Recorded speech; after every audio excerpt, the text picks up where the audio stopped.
special marine warning from the National Weather Service. What in the fricky frack? The National Weather Service in Chicago has issued a special marine warning for nearshore waters from Winthrop Harbor to Calumet Harbor, nearshore waters from Calumet Harbor to Michigan City until 6 p.m. At 4:50 p.m., gale force winds to 45 knots were being observed along the Lake Michigan shoreline. Hazard, wind gusts 45 knots. Source, automated measurements.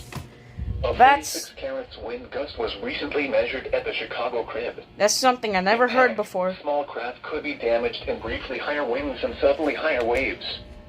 Locations impacted include Harrison Beaver, Crib, Wilmette Harbor, 31st Street Harbor, Monroe Harbor, Burns Harbor, Calumet Harbor, Michigan City, Winthrop Harbor, Indiana Harbor, Waukegan Harbor, Burnham Harbor, and Hammond Marina.